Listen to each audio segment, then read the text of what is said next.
안녕하세요. 올해 60살 된 여성입니다. 저는 시어머니와 두 딸과 함께 살고 있어요. 우리는 제주도에서 큰 펜션을 운영하고 있어요. 요즘은 제주도 펜션 사업이 매우 번창한 상황이에요. 저희 집에서는 옆집 펜션들이 많아서요. 그럼에도 불구하고 우리는 십수년 전부터 기반을 다져왔고, 스쿠버 다이빙을 즐기는 사람들이나 별관 식당에서 한식 정식을 즐기는 분들에게 좋은 인기를 얻고 있어요. 시어머니는 순창 출신으로 그쪽 분들은 해산물을 다루는 솜씨가 일품이에요.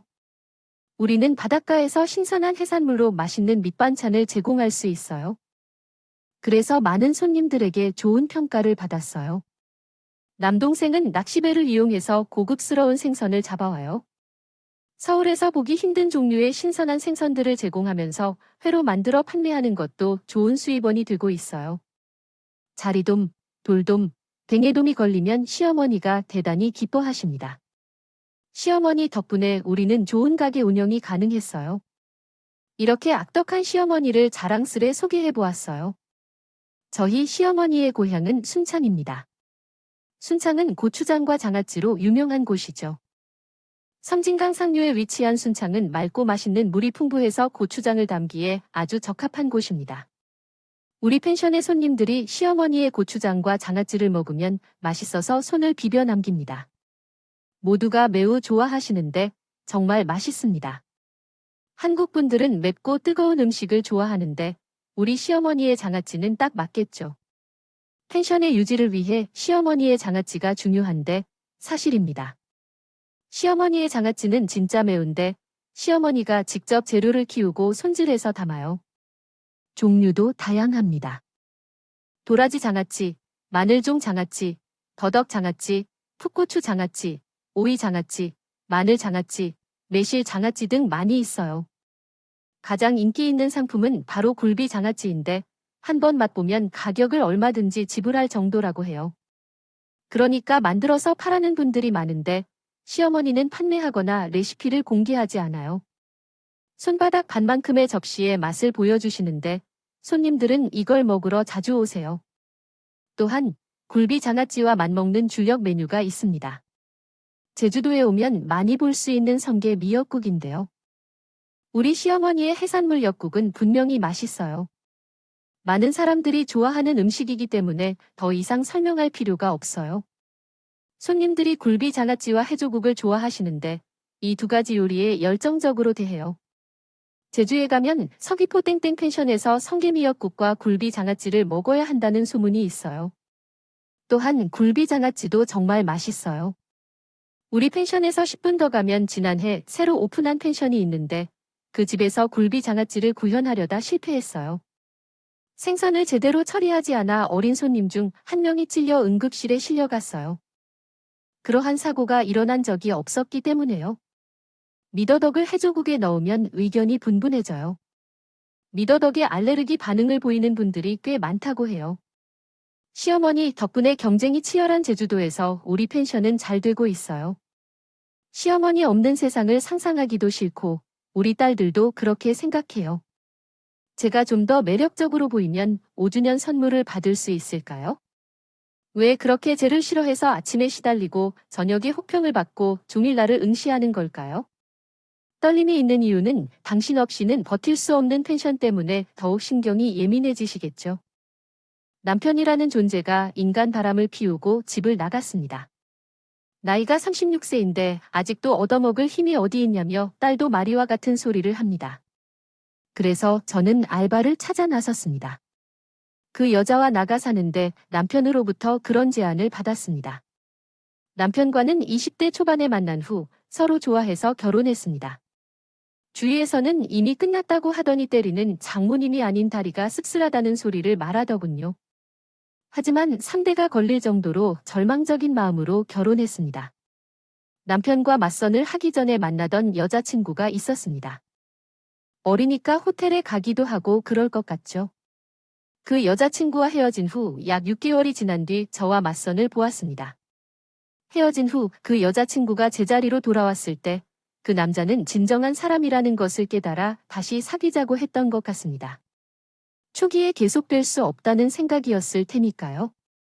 현재 사귀는 사람과 서로 매우 사랑스럽게 지내고 있고 1년이 다 되어 가고 장애 약속까지 했습니다. 이럴 수 없다고 그렇게 생각했었는데 헤어졌을 때 6개월간 그 생각만 했는데 그 사람도 자신의 아기를 포기할 적이 있을 것 같네요. 만약에 내가 돌아오라고 한다면 돌아와야 하는 게 아니야? 그렇게 억지로 날 붙잡고 있는 건 이상하다. 남편이 문제없는데 계속 붙잡는 모습이었어. 그래도 안 되겠다며 서러워하며 나를 찾아왔다던데 멈춰있는 내 몸을 보고 다른 곳으로 시집가도 괜찮을까 하는 생각에 난리가 났어. 도와달라고 했어. 시어머니는 나에게 최근에 그런 말 한 적이 있었다고 말하더라. 40년 전 일이지만 그 여자는 참 한심하다고 생각했어.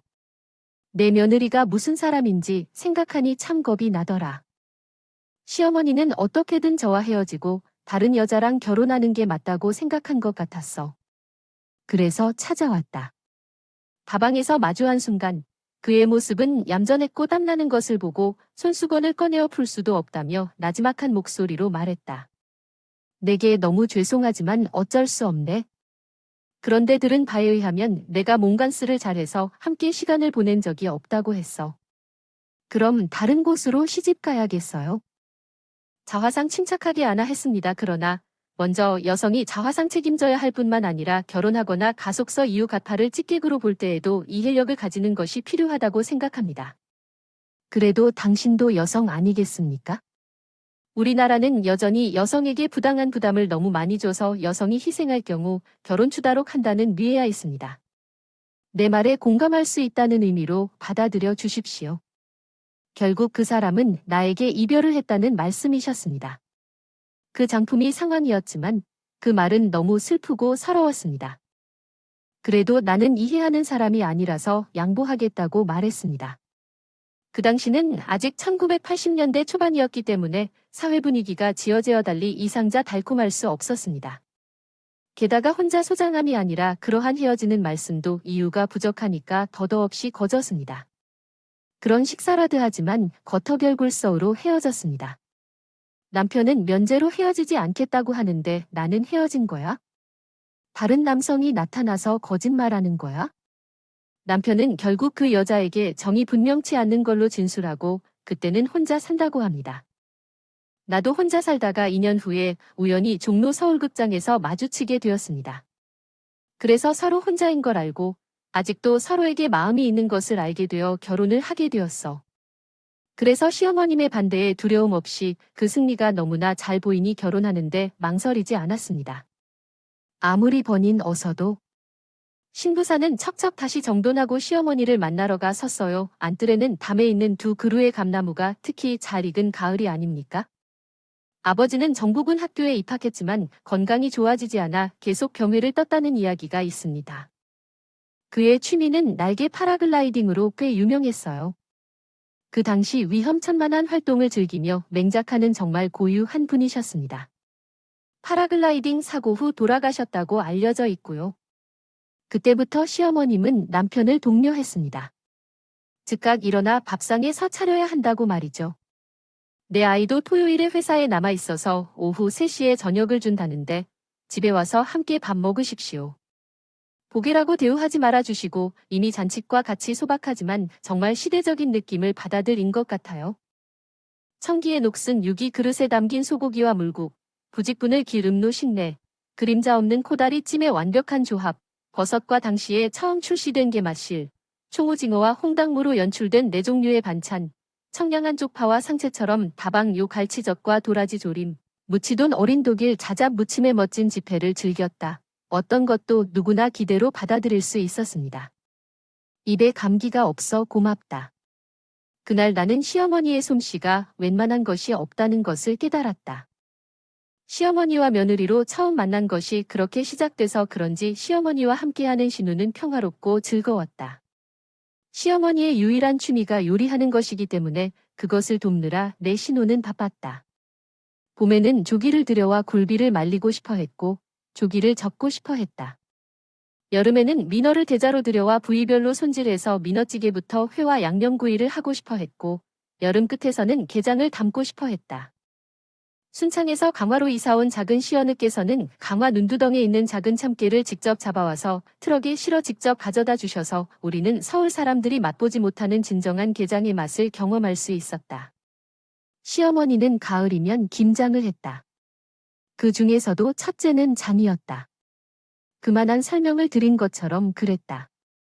그뿐만 아니라 흙으로 된 감나무에서 늘 실하게 열린 감을 맛볼 정도로 우리 집 가을과 겨울 간식을 충분히 제공했다. 남편이 한 가정을 이끌고 사는 시댁은 재빠르게 중간층인 것 같았지만 음식에 대한 열정이 있었다. 순창 출신 어머니 덕분에 결혼 후에도 아이가 안 생기더라도 시어머니가 불평 없이 지내셨습니다. 다른 시어머님들과는 다르셨어요. 생명은 하늘에서 주는 것이고 인간의 통제를 벗어나는 것이라는 거지요. 아기야, 스트레스 받으면 안 생기는 것처럼 보여도 마음 편안히 하고 하는 게 좋아. 새해가 오면서 혼자만이 아는 바로 자존심을 가지고 아이를 키워야 하는 상황인데 집에서만 있으면서 먹고 놀기만 하는 것이 죄악스러웠어요. 우리 남편이 벌어와서 살먹을 돈을 벌어오면서 새로운 가족을 위해서인데요. 그래서 동네 입구에 있는 여관에서 방정리 알바를 하기 시작했어요. 아침 일을 하고 4시간 정도 한다면 반찬값이나 공과금은 나오니 그거면 충분한 것이죠. 그때 떠올랐던 것이 방만 있는 건데 하숙으로 돈을 벌어 집에서 세냥을 하는 것이었어요. 버스를 타고 10분 정도 가면 2군데 대학이 있었으니 버스비만 떼는 것으로 생각해 보았어요.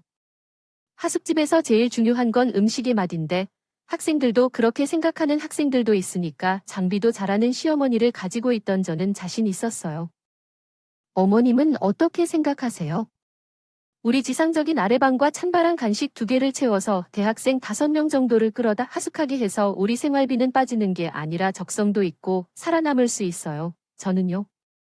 저는 아르바이트를 오전에 계속하고 오후에 도와드리겠습니다.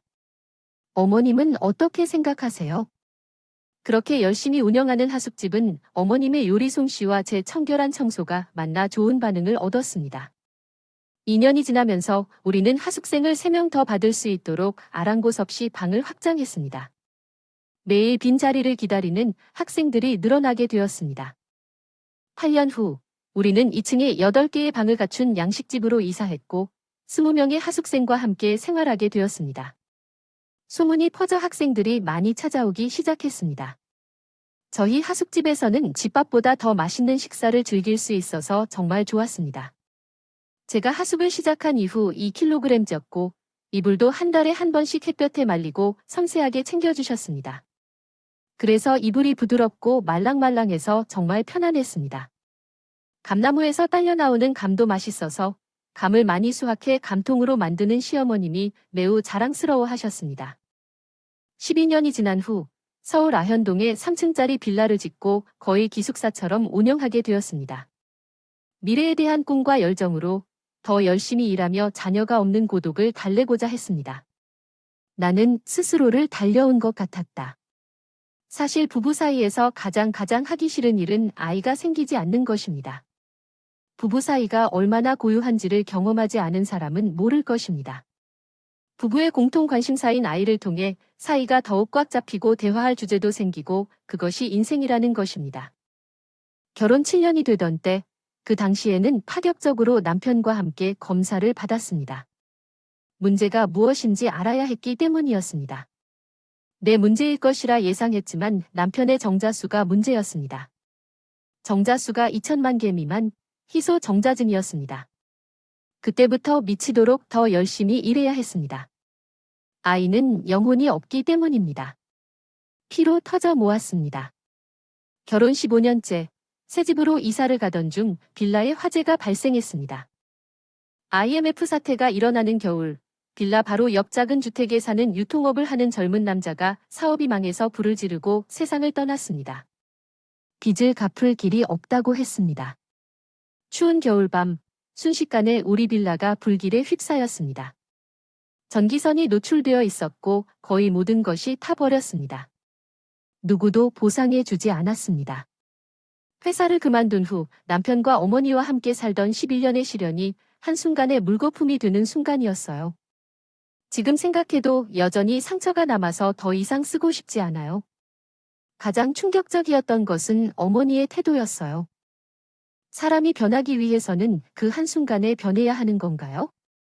13년간 보여준 그 깊은 도량은 어디에도 없었어요. 옛말처럼 돈 앞에서는 누구나 같다고 말하는데 어머님은 11년 동안 받은 월급을 모조리 쓴 거였어요. 그래도 어떻게 그러실 수 있는지 이해가 되지 않아요. 사실 어머니도 우리 돈이 중요한 게 뭐가 있나요? 우리의 삶이 무너져 내리고 있는데요. 감나무를 남에게 팔아버린다고 했는데 어느 정도 말이 맞아요. 그렇게 해서 집을 팔기 전 사실 상처가 아니신가요? 저장한 돈을 모두 써버리고 말리는데요. 제가 멍충하게 가지고 싶지 않아요.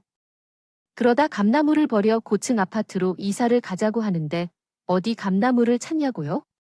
감나무를 파버렸는데 집안에 흉이 안 들어와. 옛말에도 있다. 집안에 있는 수목을 타인에게 줘버리면 집안에 흉이 든다고 했었지. 이사를 앞두고 나는 그 감나무를 탐내는 쌀가게 아저씨에게 주었어. 그 사장님 집도 단독주택이지만 끼니 풍성하게 열리는 우리 감나무가 탐내고 있었고 어차피 빌라 앞에는 도로니 심지도 못하고 값을 잘 쳐줄 테니까 팔라고 했어. 그 감나무 때문에 동티가 났다고 생각한 시어머님은 그때부터 나를 왼수처럼 대하셨어. 사람은 진짜 한순간에 변화할 수 있나 봐. 시어머님의 구박이 너무 심해서 결국 제가 쌀가게로 찾아갔어. 감나무 도로 돌려달라고 했지. 아이 참, 사모님도 그게 지금 말이 될까요? 그럼 그분 집 망하듯이 우리 집도 망했다는 말은 좀 과장되었고 어쨌든 하루를 길렀어도 내 감나무인데 그걸 되돌려달라니 그건 우리도 망하라는 이야기 아니겠어? 이미 값도 친 감나무가 제 것이니까 여기서 그만할게. 이야기 끝낼게. 그렇지. 감나무를 파줘서 동티났다는 소문이 돌면서 그걸 다시 파줄 사람은 지구에 그렇게 많지 않을 거야. 감나무 없이 돌아온 날부터 시어머님은 예전의 시어머님이 아니셨다고 생각했다. 자식도 못 낳는 주제가 하는 짓거리라는 걸. 집안은 이제 어떻게 해야 할지 알지 못하겠어요. 우리의 희망은 무엇일까요? 칠성 할머니는 나를 말해 받아야 할까요? IMF 사태가 터져서 불로 재산을 잃은 우리 가족은 달동네에 지붕이 얹어있지 않은 집에 살았어요. 부부에게 첫 아이가 태어났어요. 그때 나는 40살이었어요. 결혼 15년 만에 생긴 아이였어요. 할머니는 기뻐하셨어요. 임신 기간 동안 잘 챙겨주시며 영양 좋은 음식으로만 채워주셨어요. 우리 집 가족들은 녹지와 낙지가 들어간 연포탕을 많이 먹었어요. 이상하게도 그 청국장이 맛있더라고요. 우리 부부에게 아이는 희망이었어요. 남편은 백수로 일하며 어려움을 이겨냈어요. 매일 새벽 4시에 공터인력 시장에 나가서 일을 하며 돈을 벌었어요. 취직에 성공했습니다. 아이들이 복받침인 것 같아요. 예전 다니던 회사인 유통회사의 거래처에서 일하라는 제안을 받았어요. 그들은 성과금도 따로 주겠다고 했습니다. 맨 밑바닥부터 다시 시작해야 했지만 아이가 있어서 힘들지 않았어요. 희망이 있으니까요. 남들이 가진 것처럼 우리도 이제 아이를 가지게 되었으니까요. 어린이를 키우면서 삶이 이렇게 변하다니요. 밖에서 불공평하고 화가 나는 일을 겪어도 아이 덕분에 참게 되는 자신을 발견하게 돼요. 이 점을 당신도 알 수 있을까요? 내 친구들이 더럽게 다루고 학대당하면서도 새벽에 깨어 출근하는 마음을 이해하게 되었습니다. 아이가 딸이었어요. 그것도 쌍둥이였어요. 남편은 두 딸이 자신과 똑같이 자라는 것을 보며 거의 미쳐갈 뻔했어요. 충격적이고도 놀라웠어요. 씻는다, 밥을 먹는다 그리고 누구보다 일찍 출근했습니다. 아마도 나이가 있기 때문에 앞으로의 일이 걱정되어 건강을 챙겼겠지요. 그 부지런함과 성실함으로 인정을 받아 남편은 아이들이 태어난 후 2년 만에 팀장으로 승진했고 회사에서 인정을 받았습니다. 당연히 연봉도 많이 올랐고요.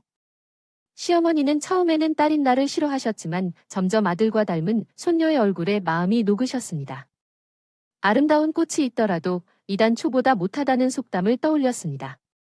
그러나 그런 소녀들을 낳은 나에게 대한 화가 여전히 정리되지 않았다고 느꼈습니다. 12년간 모아온 재산이 한순간에 사라지는 생각이 머리를 지배했기 때문에 그런 느낌이 들었습니다. 그럼에도 불구하고 나는 내 딸들이 귀하고 소중하고 아름다울수록 시어머님을 미워하지 말아야 한다는 생각을 스스로에게 주입했습니다. 시어머니가 존재하지 않았다면 나의 소중한 딸들도 없었을 것이니까 시어머니가 살아계셔서 남편이 생겼고 남편이 있었기 때문에 아이들이 생겼다는 것을 기억했습니다. 아이들이 생겼으니 남편이 열심히 산다면 나도 다시 살아봐야겠다는 생각을 했습니다. 끈기 있는 마음으로 요리 사업을 시작했습니다. 아직까지도 저를 인정해주지 않는 시어머니라도 돈을 벌어오는 일이라고 들으면 도와주지 않을 거라 생각했겠죠. 그 행위자도 그 행위자의 딸인 시어머니가 그 속에서 따지면 결코 아니에요. 여전히 참을성 있게 노력하며 나는 소중한 딸들을 키우고 영유하여 학교에 보내고 교육을 받기도 해야 했기에 도와줄 거야. 시어머니와 함께 가정식을 만들어 도시락을 만들어 달동네 한참 아래에 빌라촌이 생기는 곳에 공사장 인부들에게 스티커를 나눠주며 홍보했습니다. 새벽에 시장에서 보던 것이 가장 힘들었고 몸은 죽을 만큼 피곤했지만 손맛에 믿음을 가지고 시작했고 그런 식으로 다시 시작하게 됐죠. IMF 사태 이후 정부는 컴퓨터 관련 기업들을 적극적으로 지원했었는데요. 미래산업은 컴퓨터에 있다고 말씀드리죠. 그때 남편의 유통사업은 번창하게 됐습니다. 남편은 컴퓨터 부품을 중간 유통하는 사업을 시작하게 되었죠. 나와 우리는 그때 돈을 모아 어린이들을 가르치고 있는 어린이집을 운영하는 중이었어요. 그때 어린이집을 졸업하는 아이들과 함께 제주도로 이사를 했어요. 시아버지의 친정에 있는 시아저씨들이 몇 년 전부터 모두 제주도로 이사를 갔었는데 그때는 제주도에서 펜션 사업을 시작하는 시기였어요. 많은 돈을 모아놓았고 이제 우리의 재료 납품이 퍼지고 있어서 더 이상 희망이 없어 보였어요. 그래서 외삼촌 두 분께서 같은 이야기를 하셔서 우리도 함께 행동하기로 했어요. 그들은 우리에게 지금 준비해야 한다. 늦으면 경쟁에서 밀릴 거야. 시작은 시작할 때 해야 해라고 말씀해 주셨어요. 펜션을 운영할 때는 대추, 체리, 감 등 먹을 수 있는 과일나무들을 많이 심었어요. 우리는 그런 분위기를 만들고 싶었기 때문이죠. 과일나무들을 키우는 것은 많은 노력이 필요했지만 그 노력이 보람 있었어요. 펜션 운영 도중에 정말 열심히 살았고 아이들을 자연 속에서 키울 수 있었던 것이 너무 좋았어요. 우리는 서울에서 살던 것보다 제주도에서의 생활이 더 맞다고 느끼기도 했어요. 아침이면 해가 뜨는 대로 일어나고 상황대로 열심히 일을 하며 하루를 보내었어요. 가장 큰 변화는 시어머니가 조금 늘어진 품위로 변한 것이었어요. 시어머니가 주방에 계시면서 우리 펜션은 오픈한 지 1년이 지났던 것 같아요. 그때는 정말 잊을 수 없는 시간이었습니다. 비 오는 주말에도 비어있지 않고 장사를 잘 했어요. 사실 다른 펜션들보다 더 잘 되었습니다. 시어머니가 만드신 메뉴들이 손님들에게 맛있게 먹혀서 손님들이 자주 물어보고 소개해 주었기 때문이죠. 매일 조용하고 평화로운 날들을 보내고 있었지만 제게는 두 딸들 때문에 조금 골치가 아팠어요. 제 딸들이지만 어느 누구를 닮아 그렇게 왈패 같았는지 정말 상하기만 했습니다. 이 문제는 두 딸이 바다 수영을 좋아한다는 것으로 시작되었어요. 둘 다 바다에서 수영을 즐기면서 친구들과 놀았지만 누가 어떤 것에 덜 반한다고 이야기하고 말았죠. 어린 시절부터 바다에서 자랐기 때문에 둘 다 바다 수영이 두렵지 않아서 위험을 감수하는 녀석들인 것 같았어요. 아빠께서 예전에 패러글라이딩을 좋아하셨는데 아마 그 피가 둘에게도 이어진 것 같았어요. 시어머니는 물론 기쁘게 대접하셨지만 내 나이에 멀쩡한 남편이 하늘을 나다니 여자들 보기만 해도 소름 끼치는 고무신 새각시 같은 옷을 입고 바다에서 모험이 닥치는 걸 봐야 할 이유가 있느냐고 불평하셨어요. IMF 위기 당시에 일어난 빌라 화재 이후로 그 전에 있었던 기쁨은 찾아볼 수 없었죠. 가끔씩이지만 엄마께서는 말씀을 조금 거칠게 하셨어요. 제 딸들이 스쿠버 다이빙을 시작하여 펜션 사업에 진출하기로 결심했을 때 엄마는 많이 걱정하셨어요. 그런 엄마의 노력이 예언이 되어 버릴지도 모르죠. 작년 태풍 때 일어난 사고 역시 그랬어요. 태풍이 예보된 지 일주일이나 지나고 딸들은 태풍 대비로 2층 창문을 막는 것 바닥 대나무를 베기로 결정했어요. 실은 그 이전부터 대나무 기둥이 썩어가고 있었기 때문에 벌레가 그 아래 남편의 서재반과 딸들의 방을 덮치고 있었어요. 어머님과 함께 결정을 내린 후엔 마무리된 줄로 생각했지만 어머님은 계속해서 의심스러워 하셨어요. 그래서 내년 태풍을 앞두고 나무를 베는 사람들에게 예약을 하던 중 딸들은 그저 일상적인 곤충거라 여기고 있었어요. 하지만 어머님이 점을 보러 나가신 사이에도 나무를 베는 것이 집 이내로 가지 않는다는 이야기는 듣지 못해 정말 놀랐어요. 대나무는 어떤 나무인지 알고 싶으시며 가치 있는 나무란 사실을 알고 있는 사람은 거의 없었어요. 손대지 않는 것이 좋다며 분명한 경고를 했어요. 지금 이 집에서는 태주 태어난 달이에요. 음력으로 맞지 않아요. 어머니께서 급해서 전화를 하셨어요. 나무를 건드리지 말라고 했지만 이미 대추나무를 베었어요. 엄마는 화를 내며 손녀들을 처음으로 등을 내리지 않았어요. 미친 거야, 말야. 나무를 파고 집을 태운 취미가 인연 때문에 그 일이 일어났어요. 이놈의 입방정이라고 말했는데 그날 저녁에는 큰 사건이 있었어요. 3층에 있는 7명의 손님들이 술을 마시다가 사고가 났어요. 맥주병을 던진 청년의 머리가 터졌어요. 몇 번 꿰매야 했어요. 응급실에서 딸들을 혼내시는 모습을 볼 수 있었어요. 그런데 몇 일 후에 다시 사건이 발생했어요. 제주도에 난마돌이 태풍이 왔었어요. 문섬 앞바다가 스쿠버 다이빙 명소인데 딸들이 손님들을 모셔갔었지요. 다이빙 선박에서 프로펠러에 머리를 부딪힌 작은 딸과 떨어진 큰 딸, 그리고 배 모서리에 부딪힌 다리에 조치를 취한 후 해양구조대에서 구조된 두 딸들의 사연을 소개했습니다. 남편으로부터 받은 지원을 거절하고 자신의 딸들을 우선순위로 두는 용감한 어머니의 이야기를 담았습니다. 만약 읽는 사람이 한국어가 익숙하지 않다면 그렇게 좋은 일이 아닐 수 있습니다. 그래서 번역본을 제공해 드리겠습니다. 눈에 와 감길 뿐이었죠. 그리고 제 허리를 뒤에서 껴안고 못 가게 하는 시어머님의 저지로 저는 앞으로는 못 가고 그 자리에 멈춘 채로 계속 공중제비를 했습니다. 어머니, 아버지 나 죽어요. 이 새끼들 잘못되면 나 죽어요. 제가 계속 공중제비를 하는 걸 남편은 간호사 선생님과 이야기를 나누는 중에도 계속 힐끔거리면서 보더니 결국 울더라고요. 제 모습이 그럴만했을 겁니다. 그렇게 쉼없이 공중제비를 한 나름대로의 간절한 기도 덕분인지 늙어가는 초로의 여자가 공중제비하며 오는 게 안타까우셨는지 신께서는 제 딸들을 구해주셨습니다. 그때부터 제가 좀 딸들에게 심하게 했던 것 같습니다. 사실 그렇게 생겼나 안 생겼는가 좀 보십시오. 인연들이 머리 터진 거 아물고 실푸르자마자 또 수영을 나가 다니는 겁니다. 저는 매일 딸들과 그 씨름으로 하루를 시작하고는 했습니다. 스쿠버 다이빙 장비 챙기고 나서는 딸 2년 등을 손바닥으로 어떤 날은 모기채 가지고 때리기까지 했습니다. 뭐 왜? 욕을 하냐고. 내가 욕이 안 나오게 생겼는가 좀 봐. 이들이 사람이냐. 엄마가 니들 병원에 있을 때 울던 거 생각하면 치가 떨려. 인연들아 하지 말라면 좀 하지 마라. 예미가 얼마만 있으면 칠순이다. 얘들은 예미가 불쌍하지도 않냐. 내가 이 나이에 딸들을 받아 나갔다면 그 바다에 태풍이 불던 말든 상관없이 그걸 봐야 할 것이라는 뜻이지. 그런데 몇 일 후에 다시 사건이 발생했어요. 제주도에 난마돌이 태풍이 왔었어요. 문섬 앞바다가 스쿠버 다이빙 명소인데 딸들이 손님들을 모셔갔었지요. 다이빙 선박에서 프로펠러에 머리를 부딪힌 작은 딸과 떨어진 큰 딸, 그리고 배 모서리에 부딪힌 다리에 조치를 취한 후 해양구조대에서 구조된 두 딸들의 사연을 소개했습니다. 남편으로부터 받은 지원을 거절하고 자신의 딸들을 우선순위로 두는 용감한 어머니의 이야기를 담았습니다. 만약 읽는 사람이 한국어가 익숙하지 않다면 그렇게 좋은 일이 아닐 수 있습니다. 그리고 그렇게 소란을 피우면 나는 어떻게 하는 거야? 또 스쿠버 다이빙 손님들을 예약하고 장비를 챙겨 나가야겠지. 10월에 가장 햇살이 좋을 때니까 2년북에 뭘 황당하다는 듯이 쳐다봤냐고. 엄마가 바다에 나가는 걸 그만두라고 했느냐 안 했느냐.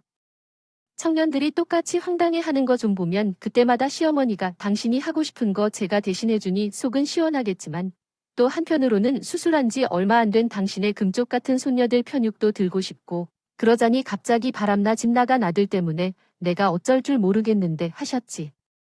중간에서 대충 화해를 시켰지. 얘들아, 엄마가 나이가 6승 중반이라 아무래도 어린이들이 참아야지. 어떻게 될까? 다음에 나가. 오늘은 햇살도 좋고 딱 놀기 좋겠지만 어쩌냐? 딸들과 불화가 날 때마다 시어머님이 주르륵 달려오시며 양쪽 비위를 맞추시는 건 제일 큰 게 당신 아들 바람나 집 나간 것 때문이겠지. 남편이 미쳤습니다. 인간이 병맥주로 머리를 얻어맞아서 뭐가 잘못됐지? 자신이 퇴원하고 딸들이 퇴원한 후에 얼마 되지 않아 어떤 젊은 여성과 눈이 마주치고 밖으로 나갈 것이라고 말했습니다. 나가라고 했습니다. 어른에게 어디에 힘이 있겠니? 젊은 여자가 무엇을 좋아해서 오래 얽혀 있을지 의심스러웠습니다. 자신에게 자산을 벌어온 것이나 젊은 나이 때문에 그랬던 것인지, 아니면 어머니와 딸들이 여기 있는데 억지로 나가보라고 했습니다. 대신 팬티만 입고 나가라고 했습니다. 정말 그런 옷으로 나갔던 것입니다. 늙어서 젊은 연예계에 빠져들면 말제자식이나 뭐 그러려니와 정신이 혼미해지지만 그 사람은 옳았습니다. 그러나 또 제 생각이 맞았습니다. 여기는 어머니와 자식들이 있는 곳이니 누가 좋다고 말했어요. 매주 한 번씩은 꼭 집을 방문하여 상황을 확인합니다. 큰 딸들 앞에서 창피스럽다면 딸들이 없는 시간에 방문하여 딸들이 있는 곳을 힐끔힐끔 쳐다봅니다. 다른 여자를 바라보는 것도 후련합니다만 자식들에게는 괄시를 받을 수 없는 것은 비슷한 것이라는 말도 맞는 것 같습니다. 사실 딸들이 사고 나거나 수술이 끝난 후 가장 신경 썼던 것은 딸들이 아니었습니다. 이야기는 집안의 과수원 관리에 대한 것이군요. 그분이 감나무로 인해 이전에 집이 불타버린 사건과 최근 대추나무를 베었던 일에 대해 이야기하고 계셨습니다. 그 이후 집안에 있는 나무들을 소중히 다루고자 천연 영양제를 만들어 보살펴주는 이야기입니다. 각 나무마다 고소한 천연 영양제를 분무하여 마치 나무들에게 인사를 드리는 듯이 정성을 다하는 이야기네요. 또한 특히 딸들에 대한 기도를 통해 자손대로 번영하기 바라는 마음도 다듬어주고 계셨습니다. 이후 여행 중인 딸들이 생일에 미역국을 먹고 싶다고 전하면서 성게 미역국을 찾으러 가는 이야기입니다. 정성스럽고 따뜻한 이야기가 좋아 보입니다. 이야기에는 유럽에서 온 새엄마와 계획되지 않은 생일 파티가 포함되어 있습니다. 생일 파티에는 엿국을 끓이고 뜨거운 성게 미역국을 먹는 장면이 있습니다. 그러나 작은 딸이 미더덕 알레르기 반응을 보여 쓰러지면서 긴급 상황이 발생합니다. 엄마는 급히 119에 신고를 한 후 큰딸과 대화를 나누고 차에 올라타는 장면이 있습니다. 죄송합니다. 그 문장은 너무 복잡해서 번역하기 어려울 것 같습니다. 더 간단한 내용을 제공해 주시면 제가 더 도와드릴 수 있을 거예요. 감사합니다. 그뿐만 아니라 어머니야, 우리 시어머니는 나가자 남편도 벌고 나도 벌고 걱정하지 마. 어머니는 나 처녀 때 뵌 그대로의 모습으로 변함없이 자 그렇게 분위기 있었어요. 빌라 거처로 시작된 제 증상은 좋아졌다 나빠졌다를 반복하니 결국 남편이 제주도로 이 바꾼다더라고요. 조금이라도 밖에 공기가 좋을 테니까 말이죠. 미친 척을 하는 와중에도 딸들은 제대로 키웠어요. 기저귀 갈 때, 목욕시킬 때, 수유를 하면서 다 그렇게 정확했지. 어머니가 그렇게 하는 거라는 거야? 미쳐버리는 걸 보면 정말 이해가 안 가고 맹세최루도 이렇게 잘 할 수 있냐고. 딸들이 죽기 전에 배우는 대추나무는 대추나무를 파는 게 보고 혼돈했어요. 그때부터 정말 온종일 혼란스러운 일이 계속됐죠. 그대가 수술하면서 세상을 떠난 것은 남편이며 나는 그 모든 상황을 지켜볼 수밖에 없어 있었어요. 그럼에도 불구하고 손바닥을 향해 펼치며 돌며 상징을 했답니다. 숨이 멎고 난 그댄 그 반이 어디 있는 정신 스킨을 방금 전부 놓아버렸지. 나도 데려가. 나도 죽을 거야 라고 말하며 나도 데려가고 함께 가자 엄마, 아빠야. 끝내 정신 스커니를 다 놓아버린 거예요. 그걸 지켜보는 남편도 결국은 본인의 수술 결과도 너무 좋지 않았고 친척들까지 그의 장난부리 등에 그만큼 합리적인 대응을 취했다 작년부터 있었지요. 집에서 떨어진 곳에 방을 얻어 따로 있으라고 말씀하셨어요. 그게 둘 다에게 좋다고 말씀하셨어요. 그래서 남편은 집 근처에 오피스텔을 얻고 일주일에 한 번 집에 와서 제 동태를 살피고 간 거예요. 그래도 목구멍이 포도청인지라 펜션 사업은 계속 이어졌고 남편은 직원을 두어 펜션을 관리했어요. 다만 문제는 딸들이 떠난 후 저는 펜션에 딸도를 여자 손님들만 들면 그들을 붙잡고 실갱이를 했어요. 스쿠버 다이빙을 하려고 온 여자 손님들을 바다에 나가지 말라고 때리는 건 기분이었어요. 그때마다 시어머님이 중간에 들어서 말리고요. 손님들이 젊은이 하소. 우리 며느리가 손님들 같이 예쁜 딸 둘을 한꺼번에 잃어서 저렇게 되었다고 이해해 주셨어요. 손님들, 집에 엄마 있지요.